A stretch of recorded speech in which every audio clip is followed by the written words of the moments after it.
What's up, family? I'm Juan Castillo, and when I'm on social media, my favorite show to watch is the Don't Shoot the Messenger weekly podcast. Chris G, Professional Sutton, Rucker Report delivers sports the way it's supposed to be, real and authentic. So get ready to be entertained. My boys are ready. I'm ready. Let's go. The cameras are on, and zeros are on the clock. Get ready for the realest, most authentic, most entertaining sports podcast there is. You may think you know sports, but they know sports and speak the truth. Here to bring you that truth is your Big Three. Give it up for Professional Son, Chris G, and the Rucker Report, Jersey. There's nothing to debate when the message is this clear. Welcome to the Don't Shoot the Messenger podcast.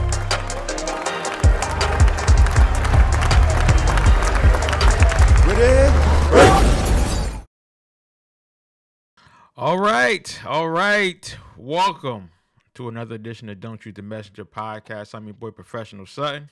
And I'm your boy, Chris G. And on behalf of our boy, the Rucker Report, Jersey. Chris, how you feeling, man?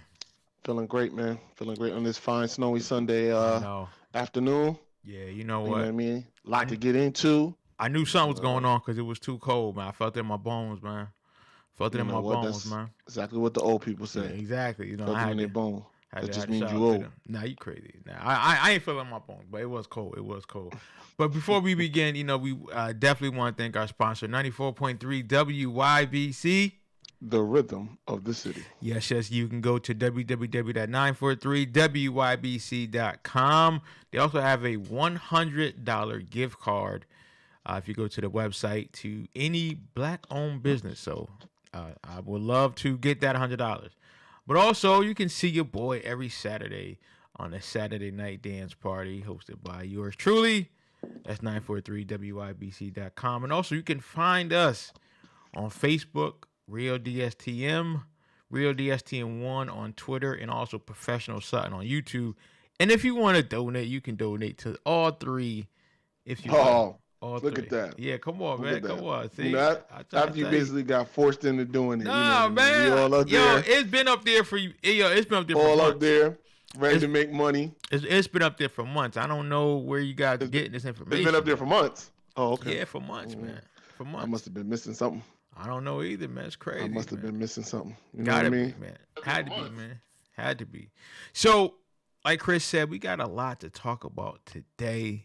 If you don't know, Brittney Griner was released last week from Russia. She is back home with her wife, and there's been some controversy on this. Jersey's in the building. Okay, let me see. Let me get my brother in here, man. Let me get my brother in here. Copy. Make sure he's good here. Let me see all three. All right. Let me see. Y'all gonna see some magic work. Okay, hold on. Wait. Let me see something here. Hold on. Before I do that, here we go. I don't want them to see the. Oh wait, hold on. Okay, all right. Forget it. I was trying to do something, but let me get my brother on. Well, why you get that on, man? Oh man, prayers up, man, to Errol Spence Jr. who got into another car accident. Another car accident? Another car accident, yeah. Are you serious? But you know, he seems to be good. A 14-year-old story so far seems like a 14-year-old stole their parents' car and was driving and smashed into him, wrecked his car. But you know, he was on Instagram Live after, so he seems to be okay. Said that you know, his leg hurt a little bit, but he good. So, you know, prayers up to Errol Spence, man. You know, hope it was nothing too serious on his part. Yeah, definitely want to talk about boxing later. So, Rock, man, how you feeling? Kicking and screaming, yo. Kicking and screaming. There you go, man. There you go. So, somebody got their phone on. I don't know who got their phone on. Got to turn that down a little bit. Somebody got their phone on. It's like a little feedback. Feedback? I mean, I got my iPad on. Yeah. Just hit that real quick. So, again, we've been discussing, or we were starting to discuss the Brittney Griner situation. As Brittney Griner is home. She's home now, but there has been a lot of controversy to what a lot of people have been saying. Some people are like, well, why couldn't they bring home the Marine, Paul Whelan? Why is it her? Chris and I, we were talking. Also was going to, hear what the Ruck Report says about this as well, because this is a topic that is not just cut and dry, right? This is not something that people just like, yeah, cool. Hey, this is how I feel. It's really starting to bring a lot of people emotions about this. And again, if you don't know the situation, Paul Whelan, he is a Marine. He is in Russia, but also they found him for espionage in Russia. So I also have some excerpts from what his brother said as well. But before we hit that, I want to get to Ruck, man, and see how you feel about this, Ruck, man. How you feel about Brittney Griner being home, and just your whole perspective, on it, I mean, it's a great thing. It was a long time coming. It was something that's done with more haste when it happened. I don't know what her legal team was comprised of over there in Russia, but it seemed like the initial charge was something that really, for someone of her status in Russia as a basketball player there, it should have been able to be taken care of. Mm-hmm. There is going to be backlash. I mean, again, there are going to be people from the right wing that, again, you traded a basketball player over someone that has given service to this country in the military. Mm-hmm. But again, I think it was it's a no, first of all, for the Biden administration, it's a no-win situation. Yep. If you didn't bring Brittney home for us, then that's a problem. Being that you brought Brittney home instead of somebody else is a problem. So I think it's just a situation, you damned if you do, damned if you don't. But again, the conversation that I would like to have with this is, now is this enough that we start to pay our women athletes what they need to be paid so they don't have to risk their lives and their freedom going to other countries, earn a living? So yeah, I'm glad that she's home, but I'm eager to see what this really amounts to in the WNBA, in the following and the prestige of this league, and how it can hopefully begin to thrive, because it needs to. Because these young women are literally in other countries putting their lives on the line. So, it's, again, damned if you do, damned if you don't. Yeah. What's going on here? That is true, man. That is the most difficult thing about this whole situation, because a lot of our women have to go across seas to make a living, right? A lot of our women have to go elsewhere and then come back and be a mother and try to do what they can to salvage everything. So Chris, man, I know you were filling us in on some information on what was going on, and I think you have a really great take on it. What is your take on the whole situation here? Well, first of all, unlike a lot of people that's been on, social media expressing their opinion, I am no expert in geopolitical affairs. And that's exactly what this is. And I don't think people appreciate how delicate and how nuanced these type of negotiations are. I also don't think that people who feel, the way that they feel, I don't think they are quite grasping how hard it is to negotiate with a known foreign adversary in Russia and Putin, while there's an ongoing war in Ukraine that the U.S. is weapons-wise backing in this said war.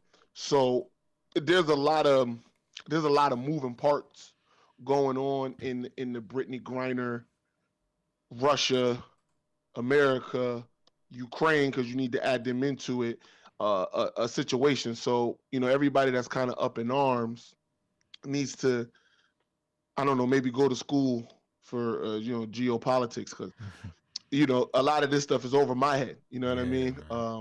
y'all can't even get a dispute with your baby moms together, and y'all trying to, you know what I mean? Y'all trying to go after the United States for how they negotiated. I said no skinny jeans for June. No skinny jeans. You know what I mean? Yeah, like you can't even stop your son from hair getting dreaded, and you don't want it. So I mean, let's just pump the brakes here. Let's just pump the brakes on everybody's expertise.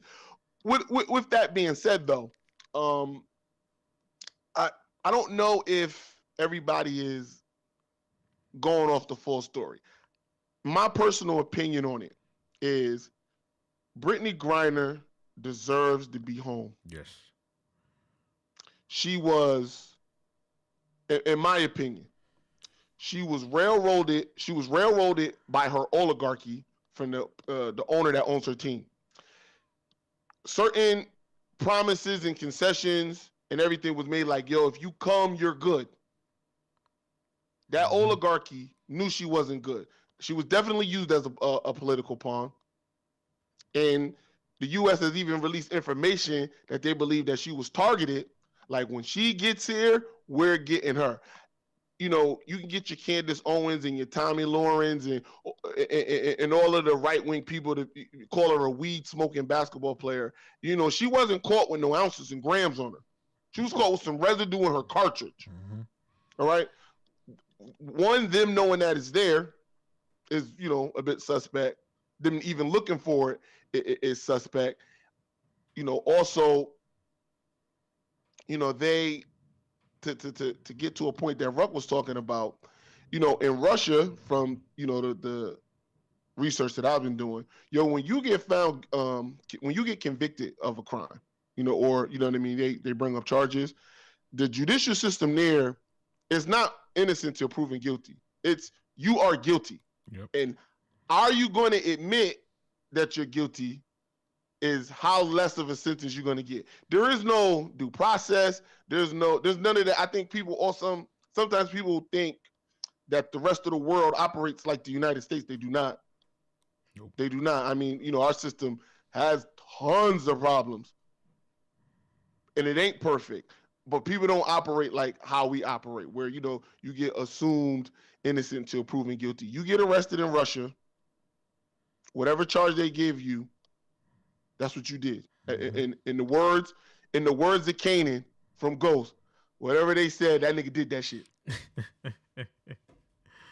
That's how they take it there. Mm-hmm. And that's just the truth. But to add on to Chris's point, right? And this is kind of the thing that has been said for years, with professional athletes having to go overseas and not really understanding how different countries operate different. Remember, it's not so far removed that we had all those kids from UCLA, including Jello Ball, get caught for, what would be considered here petty larceny. That's right. Yeah, right? You're right. The book was about to get thrown at them. This happens all the time. But again, think about this. Put this spin on it. Why do you even think that the arms dealer that they sent back said, nah, I'm good. I'm straight. Like, I don't want to go back. Mm-hmm. Like, whatever y'all got me doing over here, I'll take this. Mm-hmm. So that should give you some kind of picture of not only what goes on in their judicial system, but when you're actually locked up. I mean, the pictures, and I'm sure that you guys have seen, I'm sure that some of our viewers have seen it, the pictures and stills that I've seen of Brittney Griner getting home look drastically different from the person that went over. Of course, yeah. Right? Yeah. And so we're not even, and excuse me, this may be insensitive, but we're not really talking about an elongated time period. Mm-hmm. But think about just that time period that she was there, and I think it's a little bit under a year. 10 months. Yeah. Right? Look at how much she has physically changed. I think it was 294 days, 290 something days. So it's a lot. But again, the conversation that we need to get back to is that what are our athletic leagues doing now to really bring the equality to women's sports that needs to happen? not only on a professional level, but even on the collegiate level. There was even an article that got swept under the rug last year. Because remember, we're still not far removed from the videos that came out from the women's Final Four. Here we go. Right? Yeah. Where an article that just came out a month ago where there was a highly touted women's tournament, like some of these men's tournaments that started to kick off the college basketball season, that was held in a hotel dining room. Yeah. Right?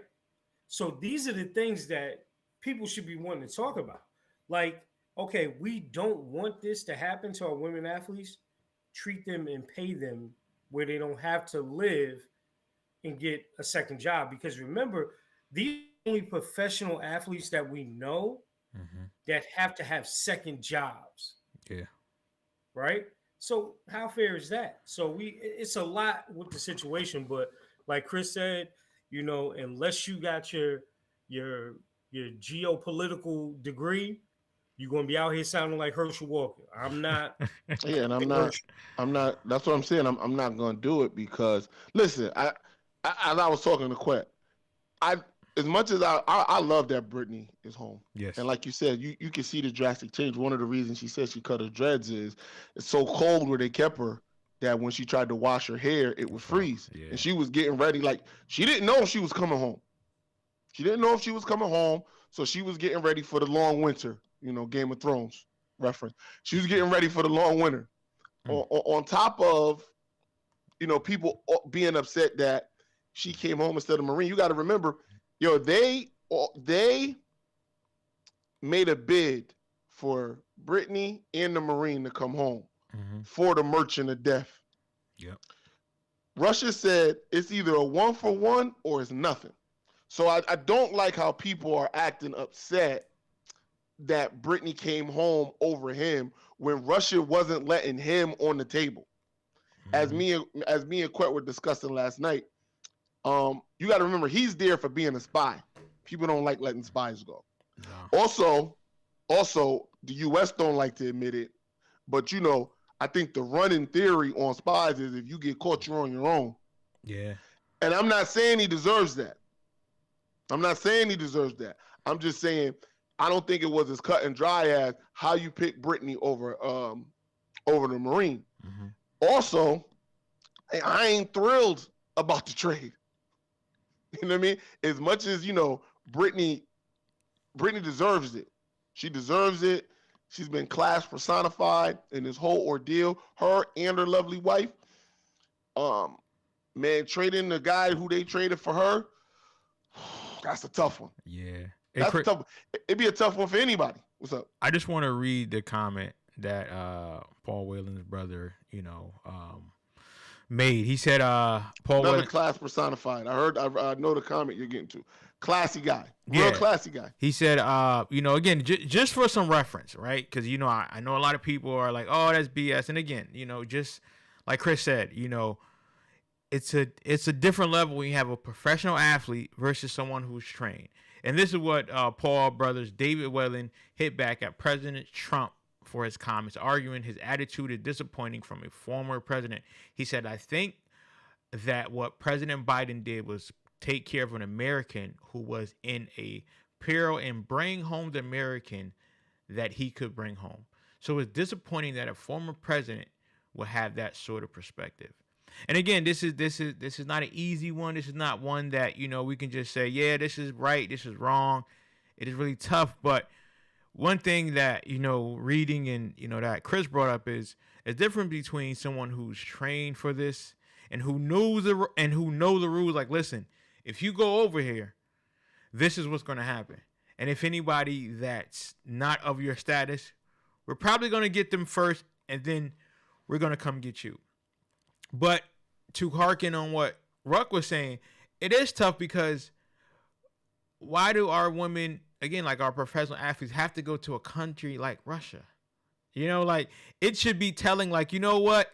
These are the countries that we should be going to. These are the countries that we can help. And again, and I know the WNBA is less than 30 years, and I understand that. So I'm not here to say, you know, politics and money, because I know that there was an article and there was an interview done. I can't remember her name, but she said, listen, we're not asking to be paid like the men. We just saying, compared to what we Kelsey make. Plum Yes, is her name. Kelsey and Plum. You're referencing her interview that she did, where she basically said she knows that they can't get paid like NBA players. Right. What they want is the same percentage of revenue from the owners that the NBA players get. I think that's fair. I also think what the WNBA needs to do is there are owners in the league that are willing to put up the money to take care of their players. Mm-hmm. You got to remember, it was a I can't remember which team, but it was an owner recently who was trying to put their players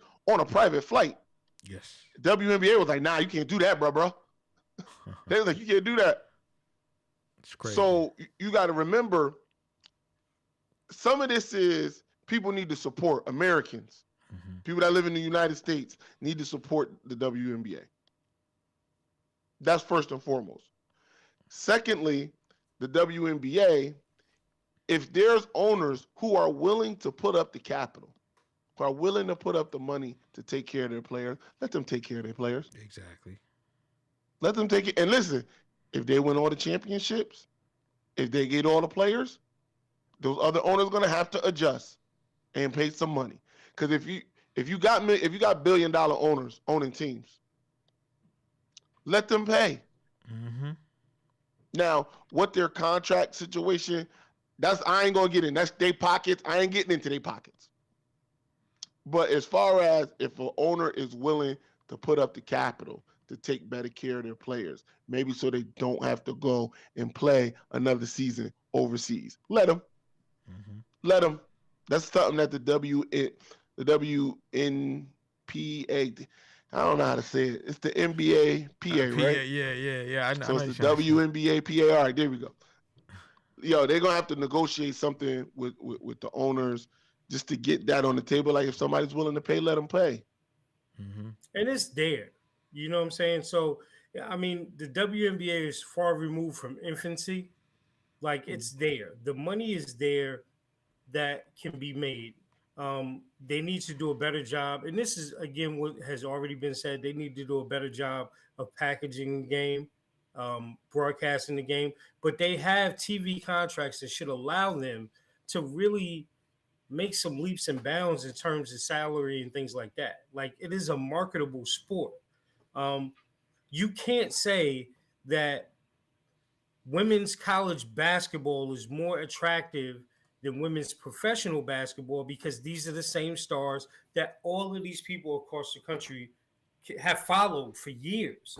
So it doesn't add up, right? And these are things essentially in terms of these athletes, you're really forcing them to not only put themselves through a strenuous WNBA season, but to continue to earn, they have to go and play another full season overseas. So it's a lot. So it just, again, equality is the thing that they're looking for. I think that's always going to be the linchpin issue of this league, but it's something that really can be worked on if they focus on it and work on it. So, I mean, that's what I would like to see.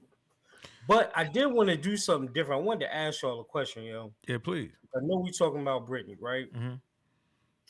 So there was the interesting segue that I had yesterday, that there was a interesting live that was on last night about Pop Warner football. Oh my God! Yeah, I turned after 30 seconds. I couldn't.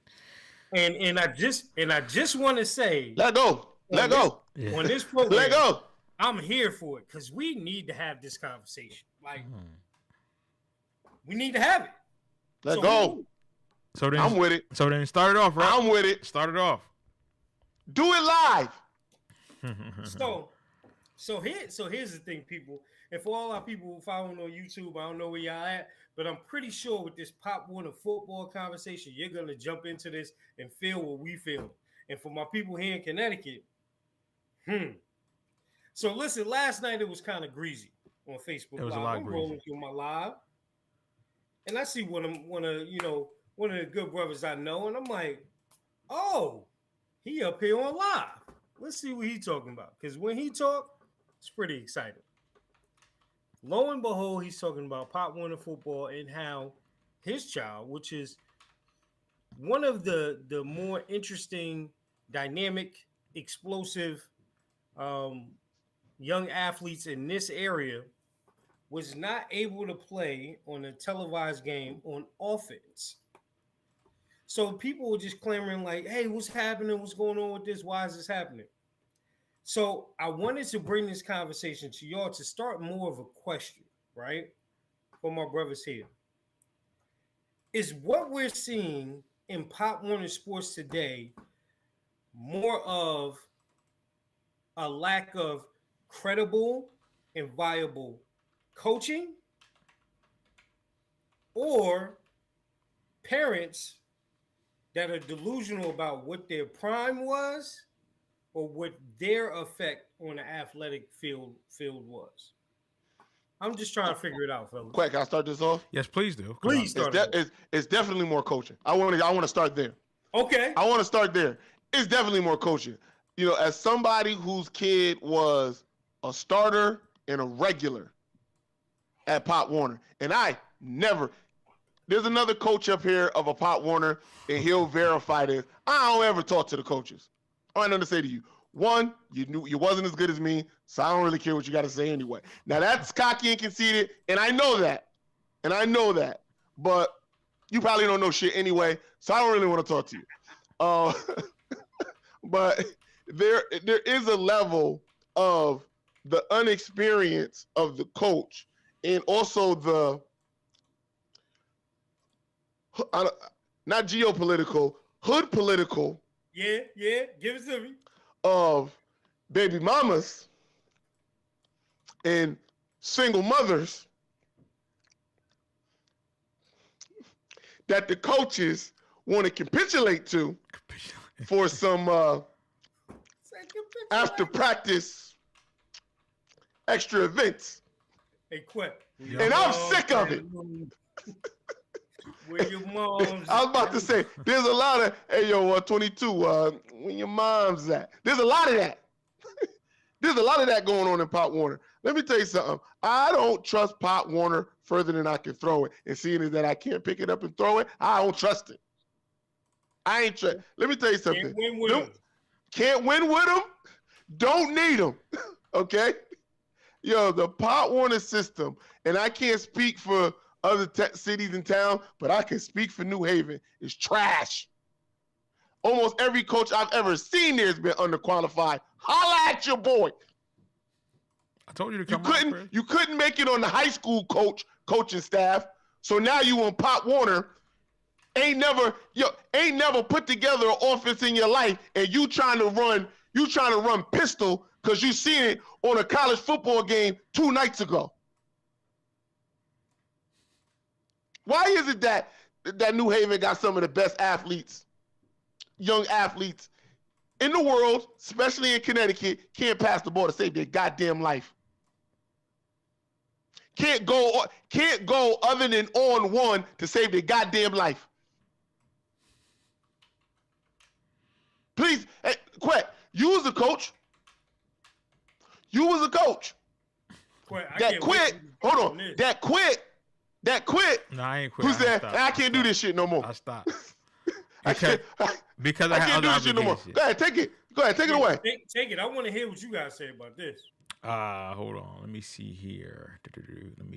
I'm trying to. Okay, there we go. Yo, it's tough, right?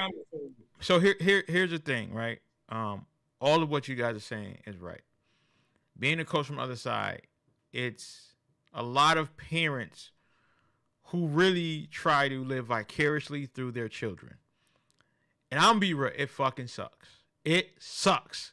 Because again, the reason why I didn't coach at the city that I live in when I started coaching was because of the lack of experience some of these coaches had. And it's not coach sucked too, but I'm gonna leave that. And listen, I'm gonna get to that. I'm gonna get to that. It's not that, again, because a lot of coaches would just want to help. They want to volunteer. They want to do their thing. But I really think it's tough when you really have egos. You really have these people who act like they play Division I in the NFL level. Like, you have to know your kids. Like, when I coached at Hampton, I'm only speaking for me. I knew we had 40 kids, and only 7 of those kids knew what they were doing. But you know what I was not doing? I was not trying to run the goddamn option. We were not trying to run the spread. You know what I did? We had a defense. We tried to run 3-3. That didn't work. I said, listen, this is what I'm going to do. I'm going to go straight 6-2. And y'all just go straight. You got to keep it simple. But what happening is you have a lot of these parents who have been fortunate enough to have their kids be on a successful team in this area. So you know when they don't get their way, what they do? Oh, my kid going over here to play. You know what these coaches do? Instead of them saying, yo, let's talk about it, let's try to make it about the kids. Well, go ahead. F it then. Your kid can go over there. I don't care. We don't need them anyway. And Connecticut in this area is not big enough to be doing that. So you know what happens? We get split. You know what else happens? We go to Florida, where these teams are a collective of North Haven, New Haven, West Haven, Hamden, Southington, Ansonia, and they all play one. And guess what we have? We have New Haven, we have West Haven, we have New Haven Wolverines, we have West Haven Seahawks, we have 5 teams, right? 5 different teams, and we should all be on one. It is so tough. It is so tough. And I think also is, again, and I'm just speaking for me, I cannot stand, and again, this is me, I cannot stand when a lot of these parents come and they say, yo, it's going to be about my kid. I want them to come through the pipeline. When you grew up, you played for your neighborhood team. Unless you went to private school, again, I get in some areas. But I couldn't stand, I seen a lot of these kids who should have been on these teams, and because of the egos of parents, they're not on these teams no more. And that's sad. So, Chris, is it the coaches? Yes, it is. It's a lot of coaching. You know what I mean? Because I just want to say it's a high school team that is west of us. Every year, they are a really good team. You know how far they get in playoffs? Round 1. You know why? Because they're not adapting to these players.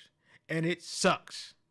It really sucks. But shouts out to North Haven, though, because you know why? Because Coach Sagnella figured it out.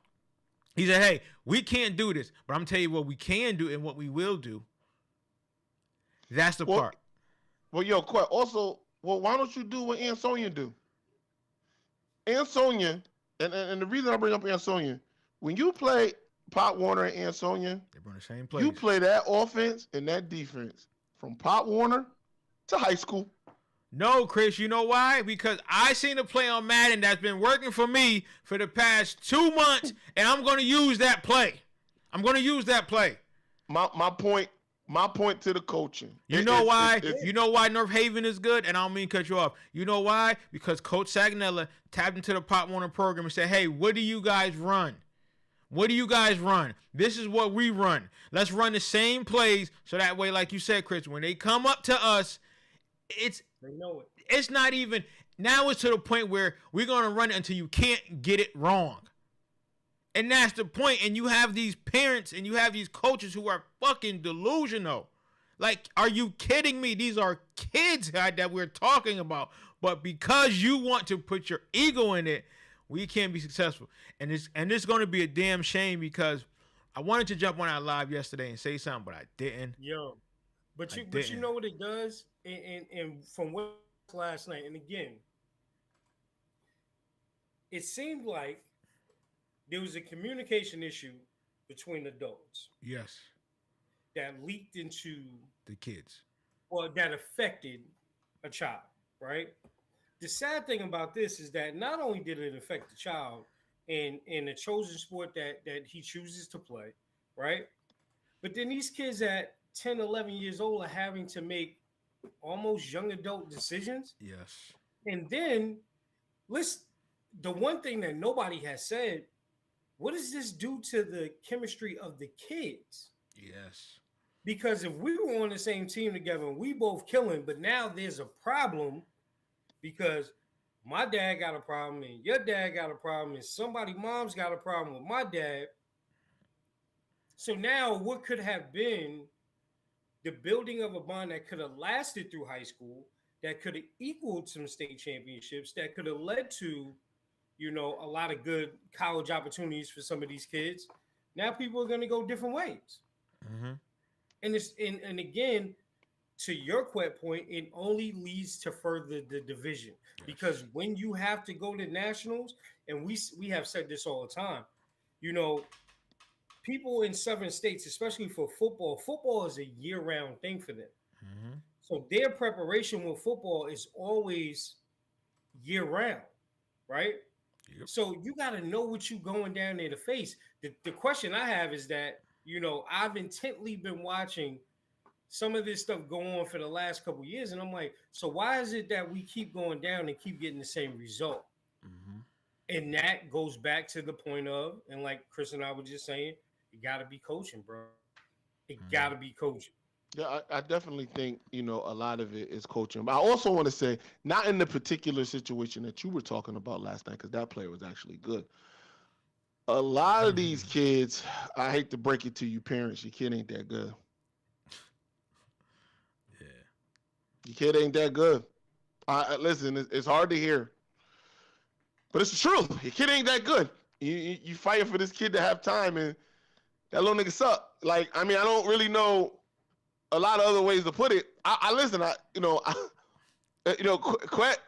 Quet won't be as forthcoming as I am. But I sat there, in years and watched these kids want playing time. And I didn't even, I didn't politic for my son when he played. And none of that. I said, hey, if you're good enough, you'll play. And he was good enough, and he played, and he scored a lot of touchdowns. He did a lot of great things. And I see these other kids wanting to get in, and their parents is like, my kid ain't playing. I'm like, your kid sucks. He got to get his 10 plays or whatever in, but that nigga stink. And he don't need to be on the field, but, this is a learning experience for him. You know what, Chris, but you make a valid point because, I think. I know, them niggas stink. Listen. Listen. I'm not going to say they stink. But some kids stink, man. Some kids just sugarcoat this shit. No, I'm not sugarcoating it. Listen, we played. I just want to put this. We played. Listen, coming from two dudes who it was literally a reckoning at practice. Yes. Every day. Yeah, practice. Every day somebody could take your spot. Mm-hmm. Every day. The person that was behind you, if given the opportunity, could be all state. It was like that. You stink, man. But here's the thing, right? But here's the thing, and here's my problem, right? A lot of these parents don't realize that they're not that good either. Because a lot of these parents, they're making these kids try stuff that they would have never fucking did. They would have never did. Goddamn well you was not Bones. You know what I'm saying? Daggone well you was not rushing for 4 touchdowns. So why are you doing this? And again, as a coach and as an educator, I'm going to say there was kids that weren't really good on the team. But you know what? As a coach, you find a spot for them so that they can excel. But what you're saying is because, listen, guard, I don't know, like D tackle or somewhere like in listen, you get your somewhere 3 plays. You can hide them. Just say it. Yes. Somewhere you can hide them. Somewhere you can get a good experience. But and listen, that's what I was trying to get. I know that's what I was trying to get. But also, but here's also the thing. I'm sorry to cut you off. But also, here's another thing, right? Your kid is coming to practice late every day. Your kid is coming to practice late every day. Then when they come, they're causing a whole scene. And then you screaming at the coaches because we getting on your kid. No. You need to know if you get off work at 4 o'clock, practice is at 6. What in the hell are you doing? And then when you ask the parents, yo, do your kid need a ride? Oh, nah, we good. But then when they get there, oh, yeah, we going to be in Disney World for 2 weeks. Okay, cool. But just know that as a safety, we can't have your kid play until they get acclimated to the game. And also, when they get back, they can't miss 2 weeks and then be like, oh, yeah, we're going to throw them in. No, it doesn't work like that. And then as a coach, you can't be on some, I can make anything happen because you can't. Because you can't. And again, it's so tough because Pop Warner is a voluntary thing. But also, because it's voluntary, a lot of these people take advantage of the shit, man. They take advantage of it. But listen, man, like, and the reason I brought it up is not only because of the live last night, but actually it was because of the live last night. But what it really sparked in me is this, man. Like, again, we gotta put this stuff into perspective, people, like real perspective, because what I've seen, and I know what you guys are seeing. Remember, we're not far removed from. Didn't two dudes just get shot this summer? Yes. Mm-hmm. Like over sports that their kids were playing. Yes. You understand? Like that's the time that we live in. So it's like I don't get it. But again, for the two takeaways I have from that is, damn, this is crazy. And then two, I wonder what these kids are feeling like. Yeah, that's my Because question. then if you guys have conflict as adults, we already know how our kids are not raised and trained to deal with conflict outside. So what happens with them? Here's my thing, right? Here is my issue, right? The issue was a while ago that we don't have enough fathers involved in these sports, right? That was the issue. Now again, not being removed, you're hearing about the aggression on the field. Guess why? Because of some of these fucking fathers. So, as an adult, you got to know, yo, listen, it's okay. Because my son was not good in football. He was not good in sports. Guess what? I knew that. I'm okay. People say, yo, you should. Nope. Because you know what I'm not going to do? Wake him up at 5 o'clock in the morning knowing goddamn well he don't want to do it. I don't want to be up that early. You know what I won't do? Push him to do something that he's not going to do for the rest of his life. But you know what I will teach him? Once you start, you won't quit. And you're going to have to earn your spot. So even when he was playing for Hill House for those 2 weeks, my son bust his ass. He wasn't the best. But you know why I snatched him off the team? Not because, they wasn't running plays. Yo, they didn't even have a playbook going into week 1. Come on now. Come on. Kids didn't even practice tackling. So, again, these are the things that's trickling down because, that's my boy, so I want him to coach Pop Warner. No. It's not working, and it's not going to work. Like, some of these people are so delusional. And they have to understand, like, every kid is not good in sports. Like, you have to understand, if your kid not good in sports, why did you want to do it? I wanted my son to be more active and have better social skills. I knew he wasn't going to win the Heisman. Cool. But I tried different sports. And another thing that you guys, I don't know how you feel, but you probably will agree with me on. When we came up, we played more than one sport. We played more than one sport. It wasn't, we just going to play, football. No, we played multiple sports, and it built character. What we're seeing now is we're seeing kids only play one sport, and the injuries that they are sustaining is like they're in the NFL.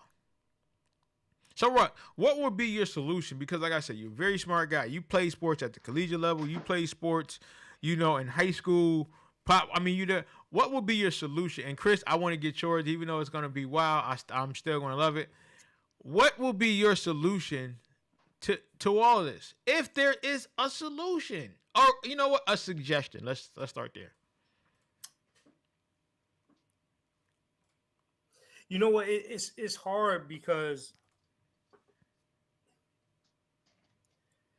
you're putting yourself in a situation to where you have to evaluate what someone knows, right? And that's hard. Coaching is a very hard profession at any level, right? Because it's a dedication not only to the sport that you're coaching, but the kids in teaching them that sport at different levels because everybody doesn't learn the same. But it's hard, man. I just, a real big thing in watching that last night was the disappointment again because, social media has made it so easy for us to get on and talk to people in ways that we know wouldn't be a conversation face to face. But then it also has given people such a battery that they think they can do these things face to face, and then it turns to something else. But again, the effect in all of this is the kids, right? Because this is youth amateur sports, right? for me, I always say sports is life. So there are lessons that need to be taught in this. Like if your child isn't good enough to be a star, then why not help him or her understand what they can be Yes. in the total picture of a team? Yes, exactly. How can you help the team, right? And it doesn't mean that because you're not a star now, you can't become one. It just means that you have to continue to put the work in. Mm-hmm. And again, I think these are all valuable lessons, but these youth sports teams, like you said, are fueled and ran by ego. Mm-hmm. Ego from the coaches, ego from the parents. You know, and it's a dangerous game, man. It's a dangerous game that people are playing. Yeah. You know what I'm saying? That like I know we laugh and joke about where your mom's at, but like, yo, that's a real thing. A real That's thing. a real thing that people are doing to in hopes get their son or child, some playing time. Yeah. And then you run into somebody that probably has worked hard enough to deserve playing time, and then they're not. So it creates a mess, bro. But Mm-hmm. it was sad seeing that. But at the end of the day, like again, now it's going to be sad because a lot of those kids on that team that are very talented, that had the opportunity to probably stay together and do something impressive at a high school level, now it's not going to happen. You can't walk that back. Yeah, nah, that is so tough, and I really hope that it get resolved, honestly, because it is sad. Nah, it ain't no resolution to that, bro. So I didn't watch the whole thing. I mean, and I'll talk to you off air. I will talk to you off air about that. But yeah, we gonna sum it up like this. I'm gonna use a Chris Gay. I'm gonna create a Chris Gay. You can't walk that dog backwards. oh, okay, all right.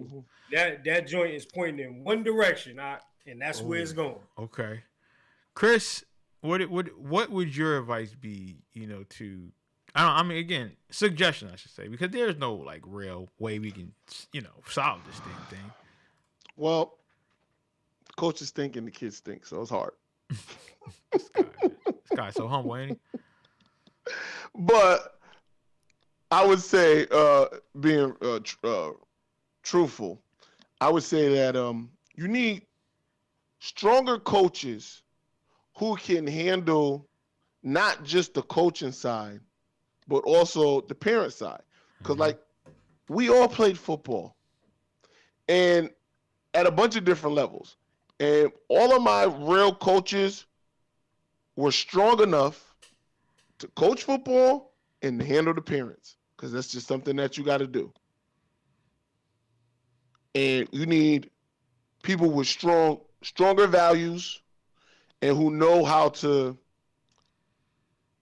maneuver in the treacherous parent waters, because that's never going away. Now, listen, you do need to, some of these coaches need to put their ego aside in certain situations. They need to put their dick aside in other situations. And a lot of these parents got to be truthful with themselves. Is your kid as good as you think they are? Probably not. But if you fall into that select few, like the one from last night, who kid is actually good enough, you know what I mean? That kind of falls on the coaches. It's a real sticky situation, like Ruck said. I don't see no fixing it, because the Steelers, being a Steeler coach in New Haven, being a Pop Warner Steeler coach, is always gonna be like, I know you don't get paid for it, but it's kind of a showy job. Mm-hmm. I'm like, you see, it's a showy job. Yep. And they get a lot of underqualified people to do it, who try to maneuver that into other opportunities. So it's tough. I think there's very few coaches that really cares about the kids. I think if you got a coach who just really cared about the football team and the kids, that a lot of other things would just fall in line. Yeah. You know what I mean? Because, I mean, you had coaches. We grew up with coaches with parents who wanted their kid to play, and the coaches knew how to tell the parents in a polite way that your kids stink, but I'm going to get them up there when I can. Yeah. Yo, you know what just came to mind, since Chris, you just said that too? like this is the other thing that we have to consider with Pop Warner Sports, right? Especially in this area. Like Chris just said, it's a showy, attractive type job. Because what are they trying to do? Like if you in New Haven and you with the Steelers, 9 times out of 10, the success that you have there, you're probably building to probably go to a high school in New Haven, right? And if you're with West Haven, you're trying to build to hopefully get on the West Haven High staff. You know what I'm saying? So it's different things. And again, like Chris was pointing out, you know, there is a lot of ego that is in coaching, but coaching is also about humility. And I don't know, bro, because you gonna run into, like, it's just like if I'm out calling the defense and it ain't working, I need to be humble enough to turn around and be like, yo, Chris, do something, because I ain't getting it done. And that was my issue. Like when I was coaching, you know what I mean? I know Chris, his pet peeve with the coach, but we was running defense that the kids couldn't run. I say, yo, listen, I understand that you're the head coach, but this ain't working. These kids, even though it's simple for you, but these kids are not getting it. And we're not going to be successful if we continue to do this. And he said, you know what, bro? You're right. What do you think we should do? I said, this is what we should do. And we ran it, and it became success for us. Because, again, we have 40 kids. That's hard. So we had to figure that out. But he was willing to give that up. Now, in the beginning, it was tough because I'm like, yo, you can't tell me that you want us as coaches. Then if that's the case, then why are we here then? And we had that discussion. I said, yo, listen, either you change or yo, I'm out. And I had called him. I didn't put on face. I was like, yo, listen, I ain't happy. Many a night, yo, listen, this ain't gonna work. Yo, what you want to do? I gave him a game plan, and we rock with it. And now it's good. Again, I'm not saying that we spawned that, because again, little Chris was on that first playoff team that we was on. And when I say, yo, it was tough. It was really tough because we had to make do with what we had. And I'm talking about the president just letting everybody do what they want to do. And we were the first team to make the playoffs in 10 years. Think about that, to make the playoffs. Now Hamden is in third in the nation. They went to Florida. But that took people willing to say, hey, yo, you right. Nah, but hold on, Quet. Quet, you was a coach. Yeah. I was a parent. Now you my boy. You my brother. Mm-hmm. I let you coach. Yeah, definitely. Now, when we would talk, I would tell you how much of an idiot I thought the head coach was. But I didn't ask for any special treatment. Nah. Only person I needed to coach when he was not on the field, yep, was my son. When we wasn't around the coaches, because I'm a strict and stern believer that the coaches is the coach. Yep. That's the coach. Mm-hmm. That's who you need to listen to. You don't need me screaming directions. The only thing I would ever say to my son when he was playing was, I need 3 of them. Yeah. I need 3 tutties. And he would look over at me. That's 1. I need 2 more. Those are the only things he's getting from me during the game. Mm-hmm. When we get home or we get in the car, what the fuck was you doing, nigga? You know what I mean? Like, we had that conversation then. But you got to let the coaches go. And this is coming from a player. This is coming from a parent whose son was on the team with a coach that I did not like, other than Quet. With a coach I did not like. Shut my ass up. Brought my son to work. Hey, man, you got to work. I ain't even talk bad about the coach in front of Junior. You know, some of these parents, you got to be an adult too now. Yeah. You know, you can't, as much as I would love to just put it all on the coaches. Most of it is. Your parent got to be an adult too. It is, because as a coach, you got to be a delegator. You got to be a president, vice. Like, you have to learn how to do all these things. And I don't think people understand the responsibility of being a coach. Because, again, if your team is losing, like I said, when you look at a team like New Haven or like any team in our area, we got the talent. But you know what we don't have? The discipline. You know what gives it away? When we play these white teams and, you know, soon as we get a penalty that we don't like, my God. But you know what I did as a coach? Call timeout. You got to get these kids back in the game. If these kids ain't back in the game, then that's on you. That's on you. There should be no way that you don't blow this team out. But because you didn't have that conversation with your kids, guess what happened? You look bad. Not the kids, you look bad. You know? And I don't know, Ruck, man. I just really hope that, you know, that this gets worked out, man, because it is really bad. And oh no, it got worked out. It got worked out last night. Situation. Wait. How they say, like when you Jamaican, soon done. oh shit. We're done. We'll talk. Like I said, No. we'll talk. We'll talk off air, man. And I get your take on it. One more topic, man. I know Chris. You were. Man, we ain't got one more topic. The game's on now. Let's go, man. Yo, so he gonna be a dickhead, huh? See. You speak your peace. You speak your truth. Niggas don't want to hear it. I tell you, man. Black people, man. Well, Chris wanted to talk about it, man. Chris wanted to talk about it. Do you still want to talk about the Nia Long situation, Chris? I mean, well. Okay. Niggas say Nia Long. All of a sudden, it's like, well, I got time for Nia Long. Yeah. Now you got time for it. Look, Chris. Well, you know, I did want to touch a little bit on the Nia Long situation. Me too. And the only reason I wanted to touch a on little. it, well, I want to touch a lot on the Nia Long situation, if I'm being honest. Oh God. But you know, she came out yesterday in a interview, and she was talking about how she felt that the Celtics, I don't want to say use the word betrayed, but they really, really put a lot of this on Nia Long. And she basically explained, like, you know, they went the extra mile to protect the unknown employee that Ime was piping.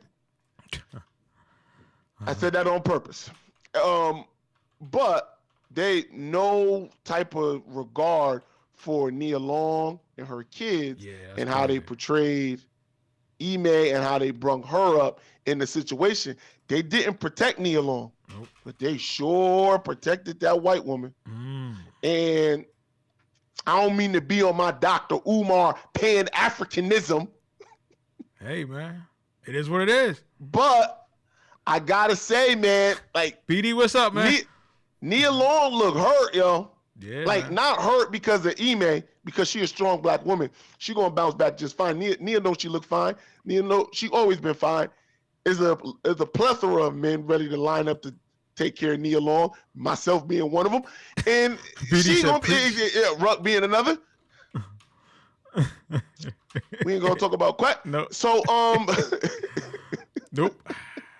But she gonna be all right that way. But she just talked about how she felt, you know, betrayed, or how much they made her seem like she was a part of the family, and boy, they didn't mind just airing out all her personal stuff in the media.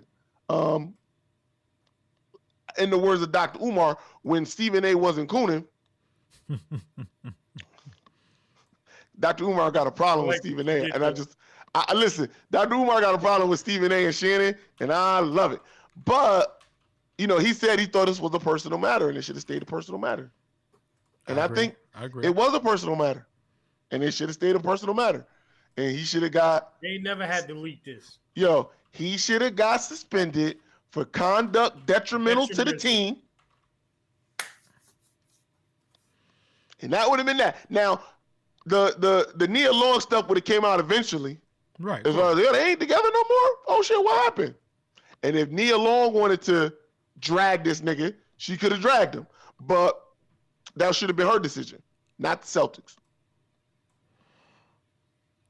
Protect black women, protect Nia Long. That's where I'm at. On my Dr. Umar. I'm feeling real Umarish right now. Umarish. Ruck, what is your Pan-Africanism? What is your take on that? Because I got a take too, man. I'm gonna say something, man. Okay. Make sure I get this right. One fish, two fish. Red fish, blue fish. I can't, yeah. Knick-knack, paddywhack. Yo, see, you can't take it. Can't take niggas out. I'm not doing anything for Dr. Umar. I was definitely just here for the Nia Long conversation. But listen, at the end of the day, Yes, you can, BD. Yes, you can comment. I think every man can comment on this. At the end of the day, hey Chris, this is a conspiracy.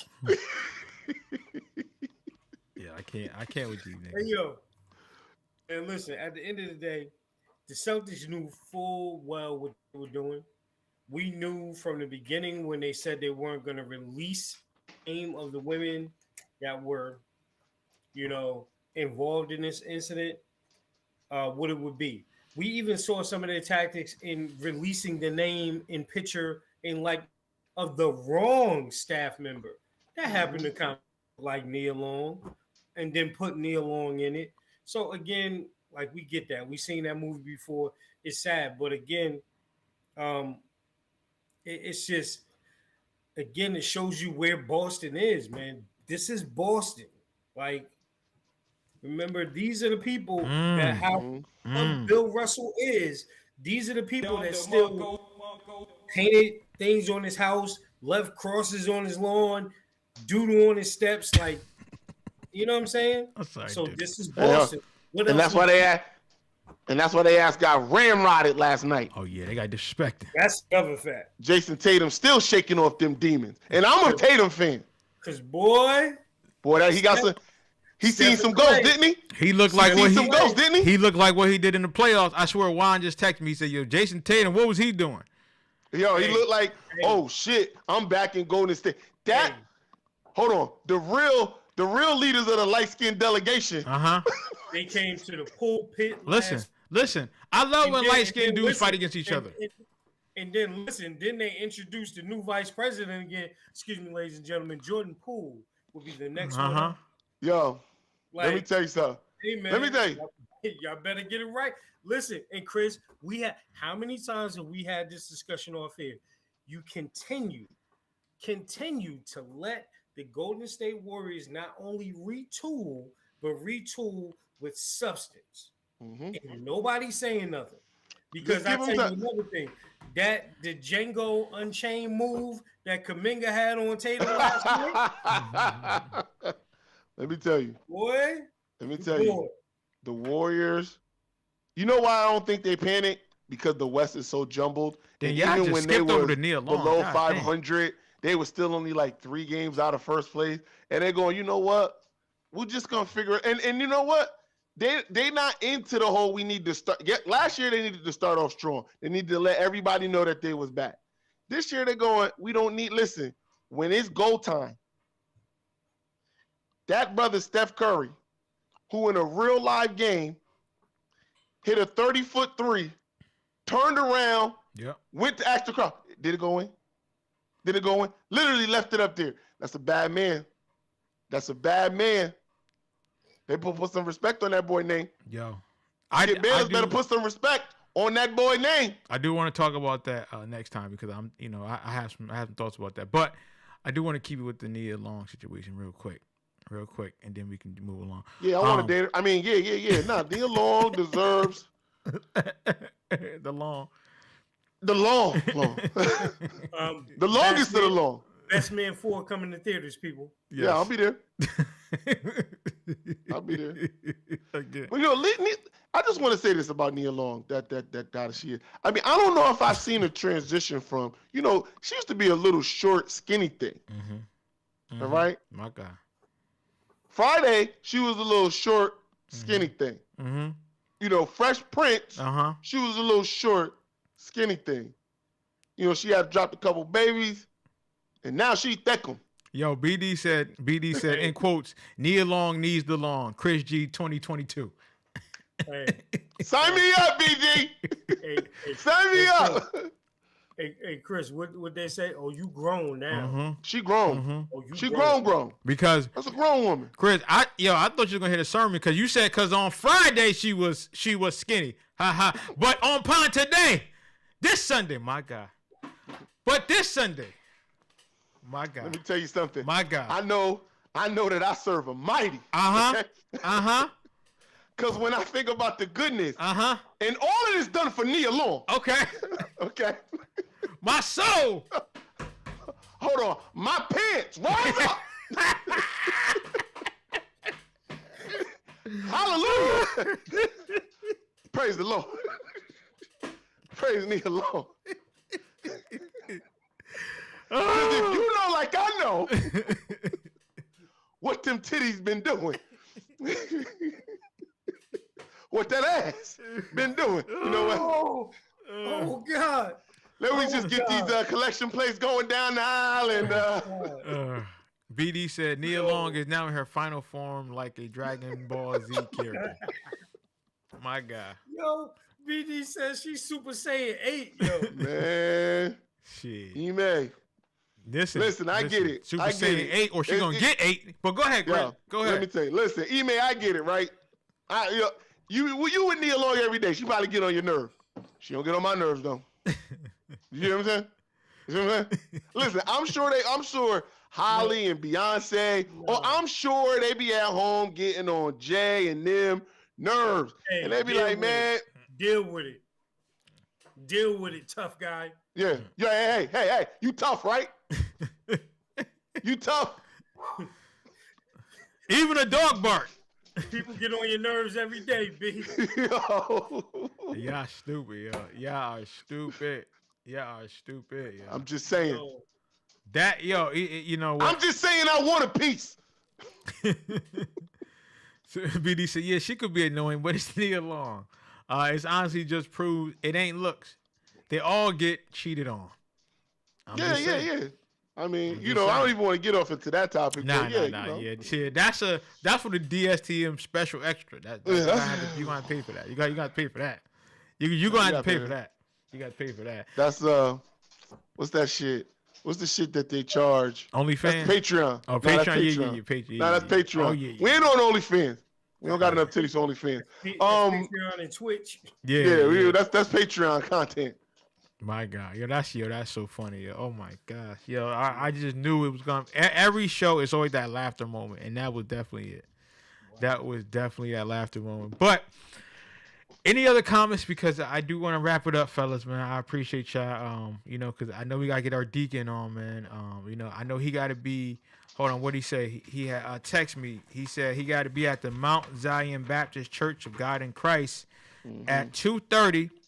So if you go, you can hear our deacon, Deshaun Alloquations Rucker, preach at the Mount Zion Baptist Church on God in Christ. Amen. In which we serve on Gulf Street. So listen, let me tell you real quick about that. Service will begin promptly. Come as you are, people, but don't come hands empty. Okay, all right. Deacon, this show. Look at that. Won't he do it? Yes, he will. He will. Man. Oh man. So man, so I'm just typing this up here. So say word, man, and again, it's been a lot going on, and I do want to thank you, Ruck, for bringing up that subject, with the Pop Warner, because I wasn't going to touch it, but I'm glad that you were able to, talk about it, because it is something I really would love for us to have an opportunity to, and this is an open-end call to some of the parents, coaches, whoever want to talk about this. Let's talk about the state of youth sports in our area. Call in. Let's figure it out next show, man. We for it. Definitely want to. I definitely want to talk about that, because it's about the kids, man. It's about the kids. Gotta be about the kids. So DSTN presents Say Word, man, brother. Yeah. I'm sorry, Deacon, who as he told me last week, he is going to. All right. He is going to be put up for bishophood. Is that correct? He told me that he will be, moving up as bishop soon. This dude, man. So, again, we here would love to nothing but support our brother as he entered this realm of bishophood. Amen. Amen. You ain't shit. So you ain't shit. So the floor is yours, soon to be bishop. Go ahead, man. Go ahead. All right, BD, man. Have a good one, man. Man, so what up, people? As always on Say Word, we got to talk about where we are and what we're doing, how we're moving these days. So this word, hopefully it just puts us in a mindset to take us through this week. You know, everybody always got something to face on a daily, day-to-day basis. But let's think about this. Winners do what they need to do. Losers do what they want to do. Put that in perspective, man. Winners do what they need to do. Losers do what they want to do. If we're operating in a vein of needs over want, we'll always be able to do what we want to do if we take care of the need. So winners do what they need to do. Losers do what they want to do. As always, people, be easy, man. Yeah, man. Yes, sir. Yes, sir. So Chris G, it looks like he bumped out real quick. Wait till he come back so we can end this the right way. Again, that was definitely a good sermon from our deacon, soon to be bishop, Deshaun Aloquacious Rucker here. So thanks again, to everybody that's tuned in. We so much appreciate y'all, man. We so much appreciate y'all. So listen, you can go to if you want to know where you can find us, definitely can find us on Facebook, Instagram, Twitter, YouTube, and also Cash App for everybody. Here's a Cash App for everybody. So again, our deacon, he is Chubb Rock. So he said he liked the kind that folds more than the kind that jingles. Well, again, on that note, thanks again for tuning to another edition of Don't Shoot the Messenger podcast. I'm your boy, Professional Sutton. Yo, wait. I'm just speaking. See, you can find a good girl in the library. You can find a good girl. At your. Oh, you can find. You know where I'm going. You can find a real good girl here. Oh boy, hey, Chris, that boy good and terrible. Good terrible. You're not just gonna hit us with that. You're not just gonna hit us with a Coming to America lie and just walk off. Just walk off like that. Like sexual chocolate. That's how I do. You know him from the What's Going Down episode. That's my mama. That's my mama. Give it up for Washington Heights song. Mr. Randy Watson, everybody. Mr. Randy Watson. Oh my goodness. I'm your boy Chris G. And this your boy, the Ruck Report, Jersey. Peace. What's up, family? I'm Juan Castillo, and when I'm on social media, my favorite show to watch is the Don't Shoot the Messenger weekly podcast. Chris G, Professional Sutton, Rucker Report delivers sports the way it's supposed to be, real and authentic. So get ready to be entertained. My boys are ready. I'm ready. Let's go. The cameras are on, and zeros are on the clock. Get ready for the realest, most authentic, most entertaining sports podcast there is. You may think you know sports, but they know sports and speak the truth. Here to bring you that truth is your Big Three. Give it up for Professional Sutton, Chris G, and the Rucker Report, Jersey. There's nothing to debate when the message is this clear. Welcome to the Don't Shoot the Messenger podcast.